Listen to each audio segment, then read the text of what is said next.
Hello and welcome back, everybody, to the DanJohnUniversity.com podcast. I'm Dan John. Each and every week, I sit down here and I answer your questions. This is episode 319. Wow. Or, for those of you around the rest of the world, 145 kilos. Sorry about that. Listen, if you have questions, this is a Q&A podcast. Please send them to this address, podcast@DanJohnUniversity.com. I love answering your questions. This week we have a real simple mix of questions, but it's kind of fun. So let's get going here, okay? Thank you.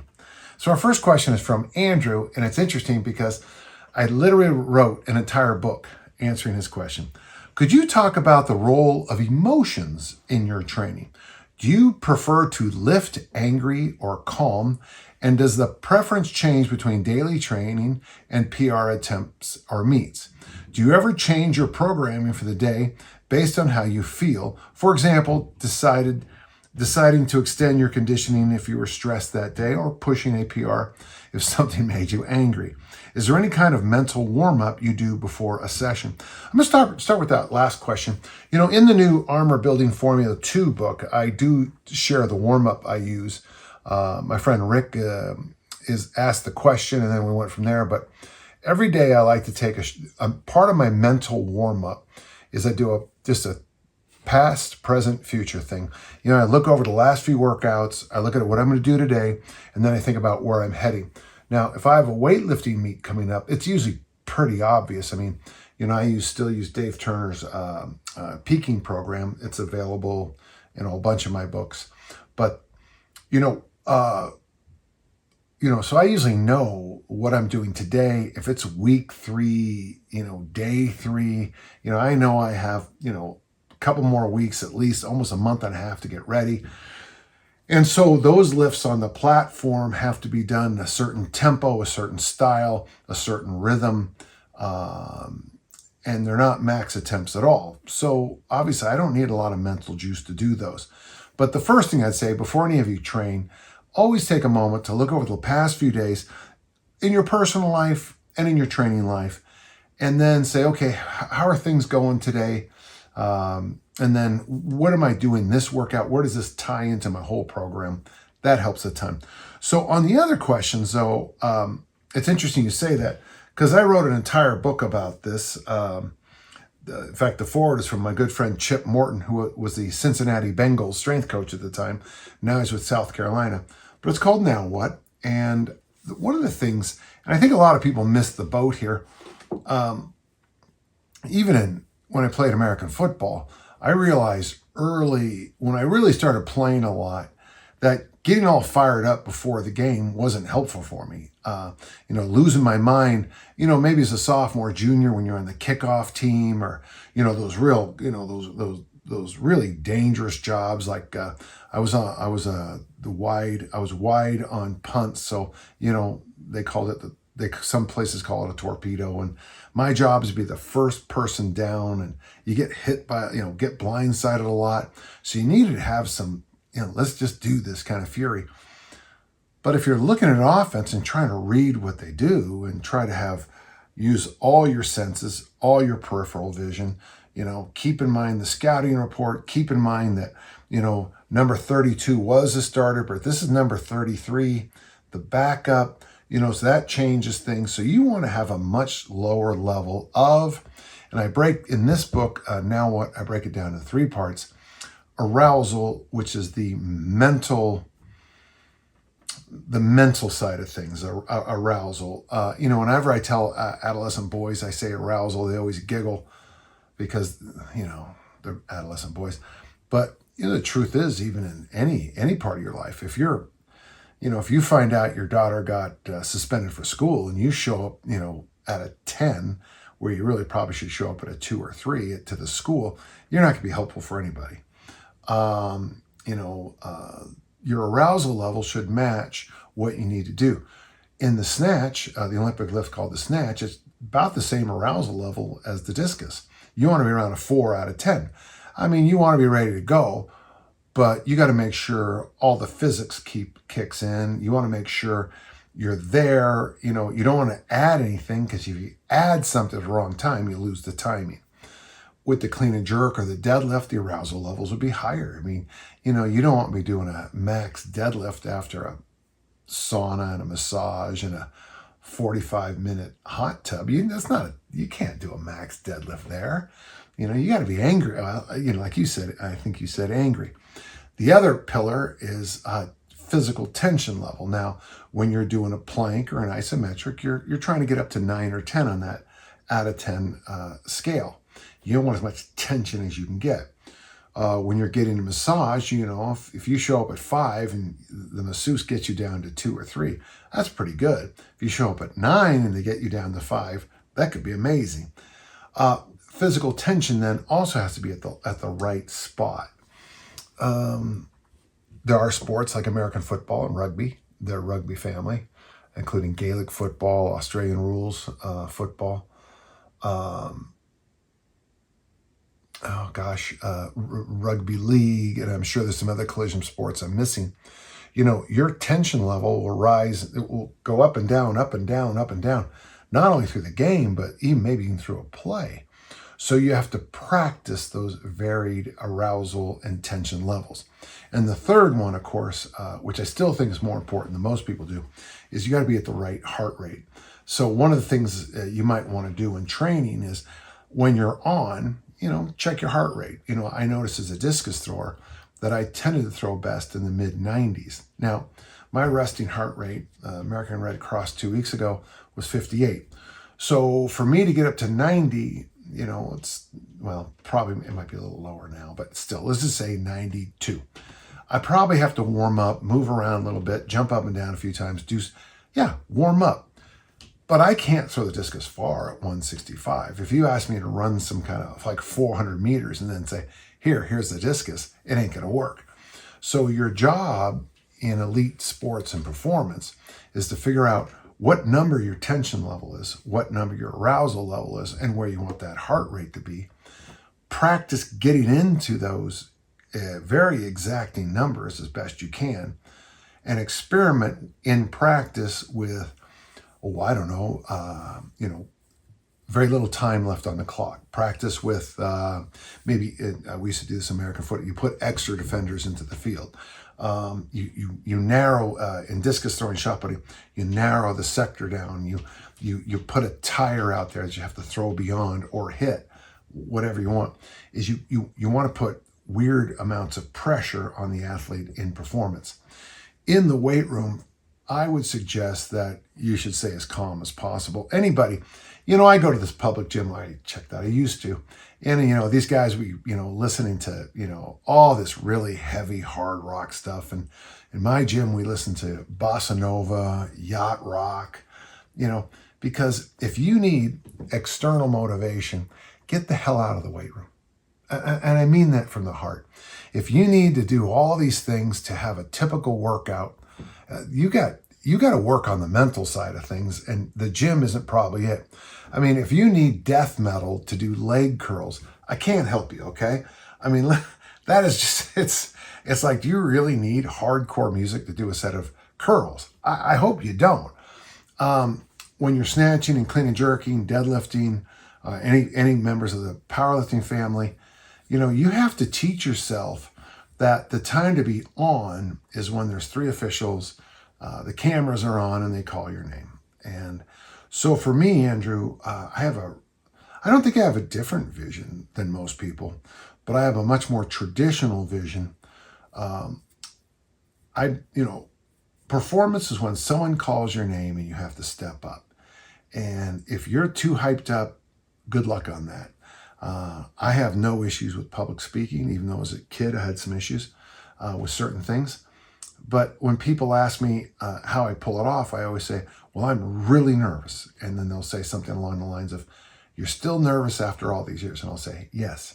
And when I stop being nervous after all these years, that's when I'll quit. Because I like to be nervous before I speak in public. That tells me that performance is still a big deal to me. So I hope that answers some of the question. Personally, for most of you, I spend a lot of time online looking at videos people ask me to look at. There's no need to be angry if you're swinging If you're doing a clean and press with 24 kilos, there is no reason you need to eat chalk and swear at everybody and smash your head through a wall. Just make the damn lift, okay? Thanks. I hope that helped. Now, Phil's question is kind of a fun one. Phil says, I heard an ad for a gym today that highlighted amongst its many bells and whistles a dedicated glute area. I kid you not. If you opened a gym and created an area dedicated to one thing in particular, what would it be? It's interesting because the team I represented, the Sports Palace, was on Valencia Street. I trained with Dick Notmeyer at the Pacific Barbell Club, but my team was Sports Palace. Jim Schmitz, our Olympic and national coach, was the head there. But they had a dedicated Olympic lifting area, and he used to make the joke that the bodybuilding area, which was massive, paid the bills, but he was there for the Olympic lifting, which I always thought was a funny phrase. So it goes one of two ways. First off, I think anybody who has a dedicated glute area in a gym is a genius and far smarter than me, and I wish I'd invented that. Because if you want women in your gym, 25 years ago, it would have been ab exercises. Since then, since the last 15 years or so, it's glutes. And the funny thing about if you train your glutes hard, your abs look a lot better. So there, win-win. So I guess in my perfect gym, Phil, I would have an Olympic lifting and elite performance area. And then I would have this massive area with hip thrust machines and innie-outie machines and, goblet squats and, all the other stuff that Brett Contreras talks about, all a deficit deadlifts, all in one area. And I would, somebody told me that, and I don't know if this is still true, that someone I know used to have 2 glute focus workouts a week where all they used was a single band, and they just burned the glutes for 50 minutes. And he could fit up to 100 people at once into a gym. And I want to say, I don't know what it was. I'm going to make it up. $100 a person for the 1 hour workout. Wait, it's too much, I know, but still. And I thought to myself, 2 workouts a week for that kind of money, yeah, you're going to do okay. But I got to tell you from the heart, folks, if all you focused on were your glutes and the overhead press, most people listening will be doing just fine. How do you focus on the glutes? Well, that's deadlift, clean, snatch, squat, hip thrust, Bulgarian goat bag swing, swings, glutes, loaded carries worth the glutes, everything worth the glutes. So hill sprints, glutes, and overhead presses. Fun question, Phil, and you kind of made my day. Thank you. Okay, Harrison has a question. First question. Actually, I got rid of his second question, everybody, because it was about something that's already happened. I have started doing the armor building formula, and I love it. I enjoyed simplicity, absolutely, effectiveness, thank you, and the ability to not interfere with a very busy schedule as I'm a dad of 2, working full-time and studying to be a teacher. That's awesome, Harrison. On the weekends, I have a little bit more time to train, and I live close to both incredible sporting fields and also a large hill. I'd love to include a play day, meaning a day where I can head out and combine sprint work, either hill sprints or sprints on a sporting field, and loaded carry variations that could also include a sled, a sandbag, and a weight vest. I want to follow the ABF exactly how it is written on the 3 days through the week, but on that one day on weekend, I'd love to get out and experiment with different sprints, vary time, distance, terrain, followed by different loaded carry variations and combinations, sled pulls, farmer walks, and all the rest. I still want to be mobile, strong, and have the ability to sprint with my kids in 10 plus years' time. What are your thoughts? Well, first off, I think it's a great idea. I have no issue with you adding more to the ABF. However, I'm almost completely sure that by the time this podcast comes out, it'll be available. But in Armor Building Formula 2, now that's the title I had when I came to this podcast, I do have Weekend Warrior options where you train Saturday, Sunday, and then a very easy session on Wednesday. if you can fit in the armor building formula and then have a fun day, I think it's a great idea. Now, interesting is that I got a buddy who's kind of a real fat loss expert. And it's interesting to watch this person go from, you only need to lift weights 3 days a week, but back to 3 days plus the sprint day, to back to just the 3 days, to back to 3 days plus a hill sprint, loaded carry day, back to 3 days.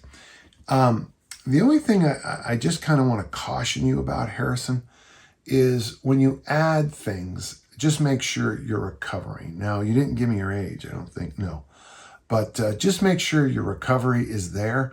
Now, I'm guessing because of what you said about the age of your kids, you might be younger, but, and you're studying to be a teacher, so I imagine you're a little bit younger, but just make sure you recover. And if you have sick kids, drop way back on the ABF work and drop back on the sprints. Obviously, I would prefer you do hill sprints than actual sprints because, like I've said many times in the podcast, I've never had anybody get hurt on hill sprints, ever. It's just weirdly safe. And where you're at in your life, pulling a hamstring or something like that isn't something you really want to deal with. I hope that helped. Thanks so much. Fun question. And yeah, that 1 day a week of loaded carries and hill sprints is a lot like what I used to do. So it's good to hear people are still doing that. Thank you. We have a question from Alid. And Alid says, firstly, thanks for the armor building formula. I'm loving the simplicity and the challenge of it. So that's the second post in a row that people have mentioned the simplicity and the level of difficulty. I've been running it, but I'm struggling to progress the weight, not because of the pressing, but because I find it really hard to hold the kettlebells in the rack position, especially when coming up from the squat. My ability to hold the bells and core feel like they're giving out before my legs do. Do you have any suggestions or drills to improve the rack position strength during squats? I'd love to be able to nudge the weights up over time. You know, Alid, this is interesting because you have an issue that many of my North American friends have. You know, for all those years of push-ups and bench press, a lot of my buddies are like this. I mean, they're big, but they're like this. And I wrote an article years ago called Wake Up the Rhomboids, those two wonderful muscles that pull your shoulders back. But I'm just wondering if you just basically have a poor position or just long-term built-in issues in that. So the best thing I know what to do are called rack carries. You're going to clean the bells up and you're going to walk with the bells here. Now, you should be able to go for a fairly long way like this. But if you let yourself, if your shoulder blades unpin, pop, and all of a sudden you're curling the weight instead of supporting the weight. Interesting, most women I know have no issues with rack carries, but they hate waiter walks. Most men I know like waiter walks, and they will run from rack carries with all they got. So my first piece of advice is doing rack carries. Following that, and maybe you can even add them after the ABF. In the upcoming book, I'll have this option. And then just do rack carries back and forth. You can do single side or double or whatever you decide to do. And then maybe occasionally do like a 20 meter, 66 feet rack carry, stop, double kettlebell front squat, stand up, and then just see how far you can go after that. Really push yourself after that to see how long you can handle it. Over time, you're going to build up that anaconda strength, that inner pressure strength that helps support the weight. It could also be mechanical. You got a weak something here, a weak something here. So everything's getting dragged down. Instead of being carried, you are lifting it, which makes it hard to carry it for a while. But try that for me, okay? If that doesn't work, get back to me, okay? Thank you so much. Good question. Blaine asked the question. I've been listening to your show for about a year now and was introduced to it during a trip to St. George while visiting my stepson. First off, good for you for going to St. George. I used to like that town before it became so overpopulated, but now just drive the extra bit and go to Mesquite. I'm a lifetime Olympic-style lifter and endurance athlete, a former wrestling coach, and a veteran classroom teacher. My question is really just a curiosity. Do you have a favorite sport movie or movies that you might rely on for motivation? I love the Rocky films. Yeah, I like the first one. And then not so much. Sports shows are tough. It's interesting because American baseball makes great movies. They make really good movies. There's all those cliches in sports movies, that they're just so fraught with sports movies. American football doesn't do a great job of sports movies, but then there's that great movie, Invincible, and I liked Invincible. The reason I like it, and if those of you decide to watch it again, it is based mostly on a true story, and there's more to the story. I read his book too, and some articles about him. So the Vince Popano. Oh shoot! Don't watch the show. You'll never be able to remember how to say his name again. But what I liked about the show was in this little thing of cinematography. Whenever there's football, especially in the NFL, it's always bright and gorgeous. And whenever they get back to Philadelphia, it's always dark. During the strikes, it's dark and there's smoke. And I just thought that was beautiful. There is one scene when they flip that around, and that's the great scene where he goes and in the rainstorm football game towards the end, where he kind of bails his buddies out in that game. That's a dark night, but a great finish. And of course, the game is different. And Elizabeth Banks is just wonderful in the show. Not that I have a crush on her, but she's great. But the movie for me, and of course, it's a sports movie, but I lost my dad. I lost my mom and dad. This will be this year, about when this comes out, will be the 45th anniversary of my mom's death. She's been gone a long time. My dad's been gone a long time too, and he loved baseball. So there's a movie called Field of Dreams. Now, I'm going to just tell you a quick story. So the NCEA had a workshop down at Disneyland, and a group of us went to the hot tub. It was wives and kids. It wasn't like crazy or anything. And we sit down, and there's this guy across from me. And I finally look up and I say, I apologize. Were you like on a track and field team or anything? Because I really feel like I know you. And his wife laughs and goes, well, he's an actor. And I said, oh, like what movies? And he said like Crazy House 3 and, these 2 horror films. And I go, oh, okay. And then she says, and Field of Dreams. And I go, you're John Kinsella. It was Dwyer Brown, the actor who plays John Kinsella in the movie. And it was interesting because the people I was with said I went like this. And I looked at him.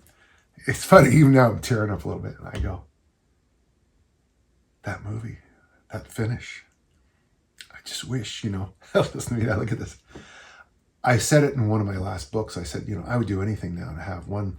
So when I used to throw the discus, my dad would go up with me and, I'd throw 180 and the discus would bounce to 210, 220, or I'd throw 190 and it bounced to whatever. And my dad would pick it up and throw it, pick it up and throw it, pick it up and throw it. And it would drive me crazy. And folks, I would do anything to have that moment again. Anything. And so Field of Dreams has a special place in my heart. By the way, Dwyer Brown has a Kindle book available where he talks about how many men have walked up to him in hot tubs and in bookstores and in pharmacies and said basically the same thing. If you read the book, there's a chance you might be able to think maybe I was there in one of the stories. But Field of Dreams. Now, I got to just add one more thing. Field of Dreams is a wonderful book about being a father. But there's also a show on TV called Ted Lasso. And for those of you who are international, you guys will think it's football. Americans will call it soccer, but it's got nothing. It's the most accurate coaching office I've ever seen in a movie. It is how coaches' offices are. Everyone thinks we're always working on most of the time we're just surviving. All the work. Coaches, our work's done in the off season and the preseason. But it's a show about fathers. And Nate the Great's dad goes through a tremendous evolution in those 3 years. And it's beautiful to watch. Sam Obasanyu's dad, Ola, he's a good man. Of course, Ted's dad had an issue or two. And so, and of course, Jamie Tart, his dad has a redemption. You have to wait till the last episode, but has a redemption theme. And it's a show about dads, and I got to tell you, folks, that it's nice to have some role models out there that you can don't do this and don't do that. I remember Brian Oldfield used to have that great line. Everybody's a role model. Some people teach you good things, and some people teach you what not to do. So thank you. I hope that was okay. Great question, Blaine, and thank you. Carl says this: I saw in the newsletter you recently hit a lifetime chin PR. Congratulations. I tied it, 14 reps. It would be really helpful if you could talk through how you approach that with your training on the show. Specifically, to hear how you ensured avoiding any elbow flare-ups and the dreaded MAPS, middle-aged pull-up syndrome.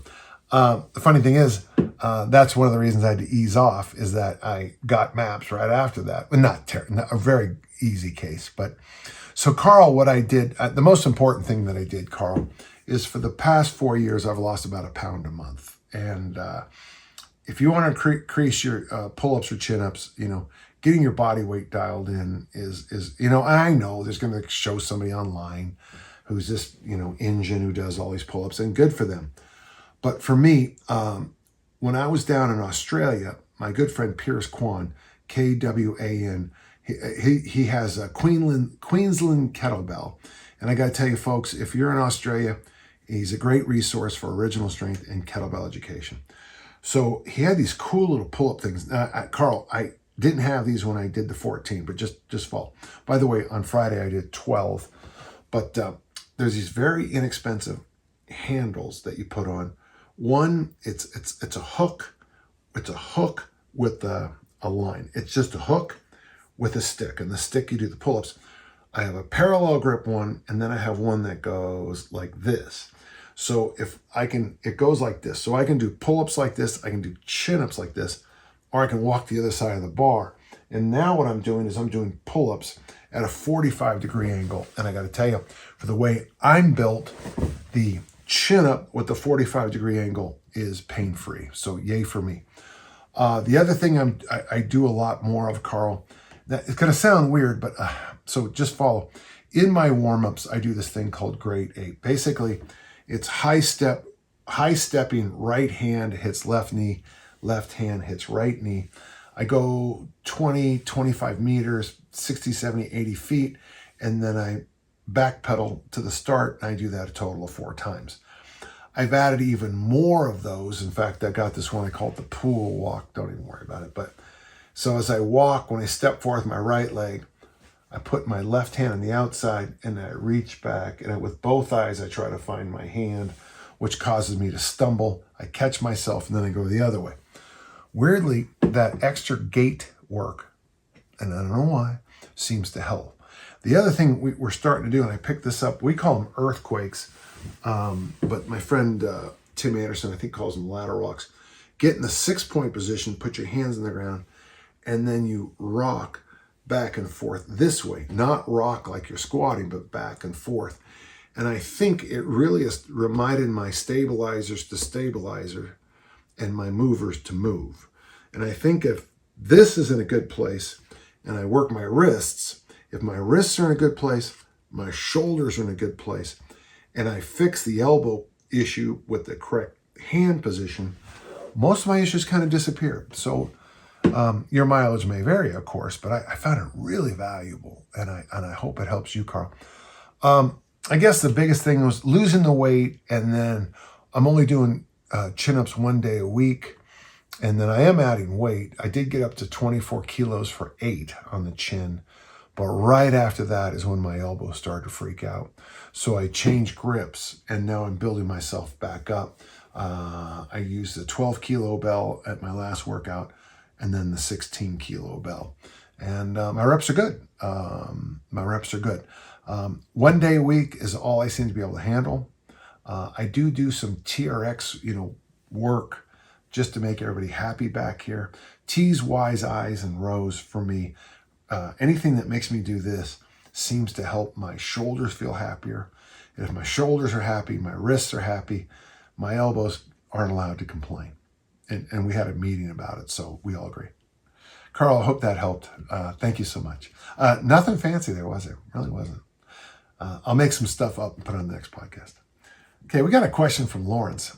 And I'm a 38-year-old husband and father. My wife and I have a beautiful 20-month-old daughter, and she has made some things in life abundantly clear. One of those things is the need for reliable and trustworthy people in our life. Yeah. Those relationships require sets and reps. That's beautiful. Lawrence, that is...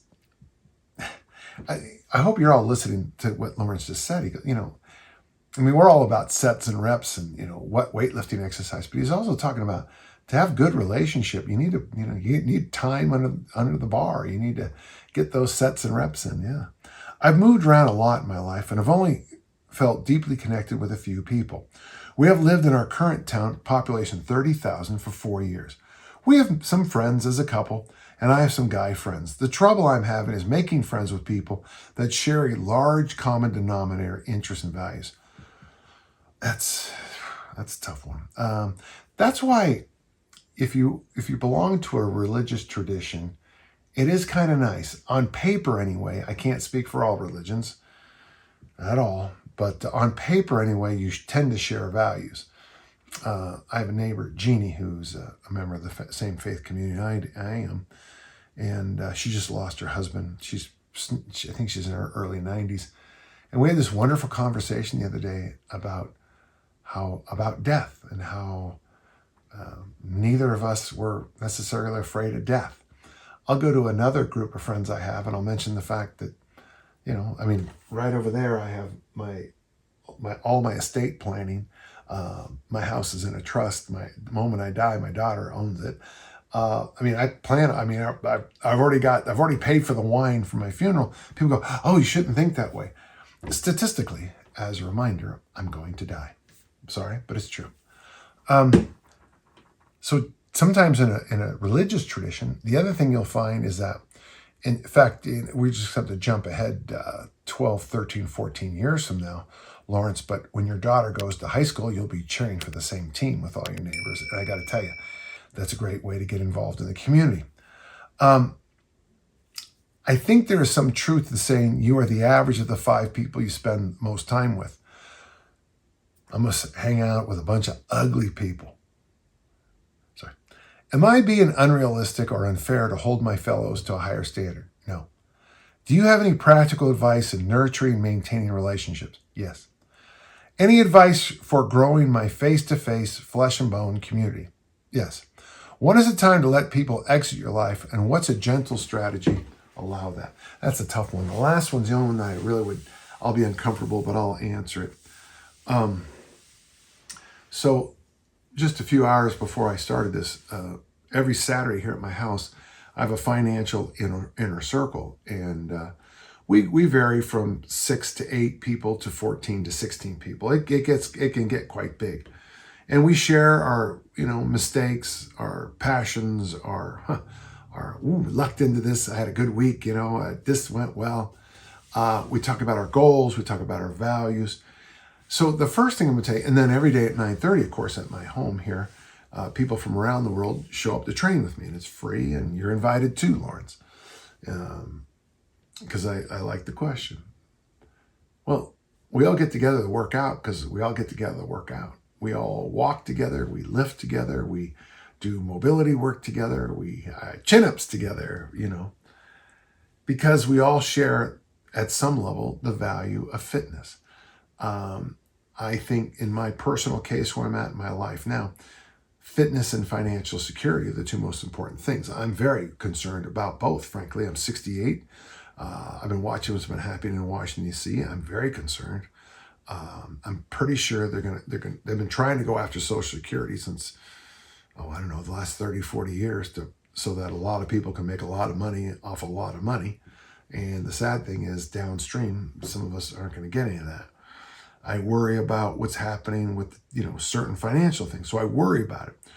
So what do I do to bolster myself is I have a financial inner circle so I can talk about it. And I have a physical workout inner circle that I can train with people. There's one idea. The second is, who do you want to hang out with? I'm sure you have a library. I'm sure there's book clubs in your area. If you like reading, get in a book club. I sponsor Hot House West here in Salt Lake, and I also sponsor Utah Presents. That means 3, 4, 5, 6 times, sometimes a month, I'll go to a musical event, and I bump into people like my weightlifting friend, Eric Aragon. Hats off, and thank you for everything, Eric. I bump into some of my former students. I bump into people I used to work with in different committees and things like that. But I also meet a whole bunch of people I've never met before who also share the interest in supporting the arts. So there's another way to do it. So the easiest one generally, well, I remember one of my mentors telling me one time, the easiest group to get into a high school is the stoners. All you got to do is smoke dope. And I thought, okay. But, there's religious communities, there's book clubs, there's exercise things. I'm sure there's some kind of stroller thing for kids. There's probably a fundraising 5K you can get involved in. But one of the things you're going to hear with me, I'm using, in my case, I'm saying me a lot. I have to go out. Every Thursday night, I take a date to the senior center. And she has to lie about her age, but we won't go into there now. And we go and we meet up at the senior center here in Murray at the dance. My friend Merrill and I. Now, Merrill was an eyewitness to the first atomic bomb blast. True story. He also flew 88 fighter missions over North Vietnam. The guy is a legend, and I love him. Well, I get to hang out with 94-year-old Merrill every Thursday and just get gems of information from him. I know there's a couple over there that I'm friends with. There's a group over there I talk to. There's this lady here who I know from this. There's that. I talked to Maureen, who runs the place. I talked to the nice ladies at the front desk. I talked to Kurt. I talk. There's, you have to make the step up. You have to get out there a little bit. Not every relationship is going to be perfect. Not everything is going to go well. And then finally, on the tough question, I wasn't able to answer this question until Thursday when I met with my good friend Patrick Ides, I-D-E-S. And you asked this, when is it time to let people exit your life? And what's a gentle strategy to allow that? I don't know how much you know about the last few years of my life. Things are much better now, so I got to be, Lawrence. But I went through a real tough time, the dark night of the soul. And I lost, what had happened? It had been going on for a while, but I lost a lot of friends. And I would even say I lost even family because of the whole situation. And some other incidents, I wish I could just be a little bit more honest, but this is public. If I was just talking to you, I'd tell you everything. A situation came up this last week, and I'm stepping up to fix it. And when I talked to Patrick, I said, I'm really worried because, and he just stopped me in my tracks and he said, what are your core values? Well, my core values are fitness, order, and generosity. And he goes, generosity and order. And are you doing things that fit your values? Yes. Did the people who did this other thing, did they fit your values? No.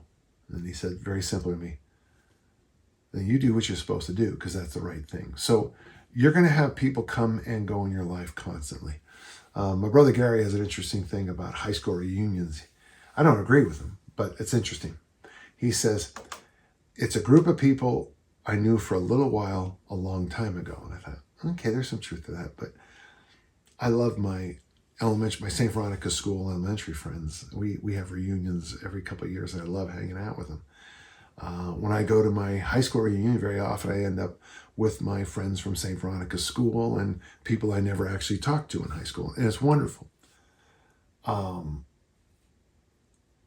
Your friends will come and go in life. It happens. But your A friends, and I have a book on Amazon, I do that ABCF book. It's just it was a workshop that I turned into a book. But, I got a friend like Eric Subert, who I'll be seeing this next Friday. He's an A friend, I could call up Eric anytime in my life, anytime, anywhere, and he would do the things that would help me. Lonnie Wade, who up there in the Northeast Kingdom of Vermont, the last person to speak with my father. I mean, he's an A friend. Mike Rosenberg, Bill Witt, Dave Witt, damn you, who never talks to me. I got a lot of A friends. Mike Brown, but don't tell him. I got a lot of A friends. Erica's an A friend. It's funny. I think my daughters are A friends. I don't necessarily see them every minute of the day, but I get so much from them. So at first, you're going to cultivate C friends. You're going to meet someone. You're going to shake their hand. Hi, how are you? Hopefully they have a name tag you're going to forget 12 seconds later. That C friend might turn into the best friend of your life. Then you're going to have B friends. Very often, people you work with, and that was a hard lesson for me. The people you work with tend to be B friends. You spend a lot of time with them. You have a lot of experiences with them. But then when you move on to a new school, new job, new career, new state, things end. So cultivate as many C friends as you can. Those short little, hey, how you doings? And I can guarantee a lot of them will develop into A friends over time. Make yourself available. Get yourself involved. Don't blame the world. There's a great, in Lead the Field, Earl Nightingale. It's available now on YouTube for free, a bunch of cheapos. But Earl talks about this couple that moved to another place, and the wife wanted to move because she couldn't find any friends. But upon further review, it was pretty obvious she didn't work very hard trying to get them either. So, great question. I don't know how much it relies to the rest of my podcast, but I love the question. Thank you. If you have more questions, let's finish up on that. Hey, listen, folks, that's it. That was a fast one today. That was episode 319. Wow. If you have questions, please send them to the podcast at danjohnuniversity.com. As always, it's an honor to answer your questions. And until next time, let's all keep on lifting and learning and meeting new people. Thank you.